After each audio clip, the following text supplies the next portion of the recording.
Vas-y. La mauvaise nouvelle, c'est que de Genèse à Apocalypse, jamais un enfant de Dieu n'est allé demander à un enfant de Dieu d'interpréter son songe. C'est toujours les païens qui cherchaient l'interprétation de leurs rêves. À chaque fois que Daniel et Joseph sont allés aider quelqu'un pour interpréter son rêve, ce n'était pas le rêve d'Anania ou d'Azaria. C'était les rêves des païens. La leçon que tu dois tirer de ça, c'est quoi? C'est de dire que si tu es encore au stade où toi-même tu n'arrives pas à comprendre tes rêves, c'est qu'il y a une relation avec Dieu que tu n'as pas. C'est ceux qui n'avaient pas de relation avec le Seigneur, qui cherchaient toujours l'interprétation de tous les rêves. Quelqu'un qui est en communion avec Dieu doit avoir la foi que le même Dieu qui t'a donné le songe, le même Dieu peut te donner l'interprétation. Tu dois avoir la foi de croire que Dieu peut te faire comprendre ce qu'il te montre. Ce qui se passe, c'est quoi? Pourquoi parfois des païens font des songes qui viennent de Dieu? Parce que parfois Dieu sait qu'ils n'ont pas l'interprétation. En fait, Dieu donne les songes à tout le monde, mais il donne l'interprétation à ses enfants. Oui. Ce n'est pas le songe qui prouve que tu es un enfant de Dieu, c'est l'interprétation. Dieu donne les songes à tout le monde, mais Dieu donne l'interprétation à ceux qui lui appartiennent. Voici pourquoi si tu es dans l'église depuis plus de 3 ans, mais il ne t'est jamais arrivé de faire un songe que toi-même tu as compris, tu es en danger. Demande à ton voisin, j'espère que ce n'est pas de toi le pasteur parle. Frères et sœurs, ce n'est pas une bonne culture, quand tu veux devenir mature spirituellement, d'avoir l'habitude de raconter tous tes rêves à des pasteurs ou à des prophètes ou à des chrétiens pour qu'ils t'aident à comprendre. Lorsque tu fais un songe que tu ne comprends pas, la première personne à qui tu dois t'adresser dans le jeûne et dans la prière pour comprendre, c'est l'auteur du songe qui est le Saint-Esprit.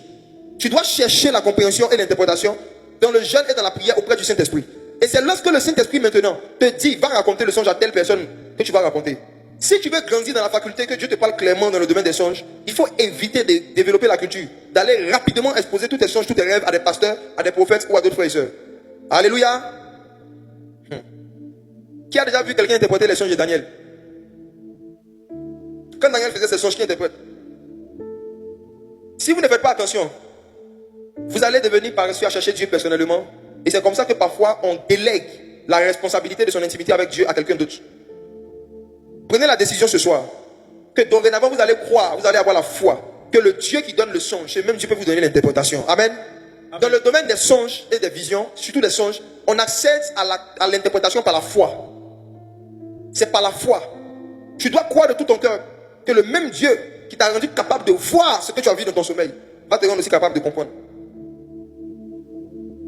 Parlons un peu maintenant des visions. C'est quoi une vision? C'est la 5e édition de Sophos. Du 21 au 25 juillet, le thème résonne comme un appel solennel. Voici l'époux, allez à sa rencontre. 5 orateurs, pasteur Did Stéphane, pasteur Yannick Djati, docteur Onil Boussim, pasteur Lord Lambeau et l'évangéliste Jacques Amessa.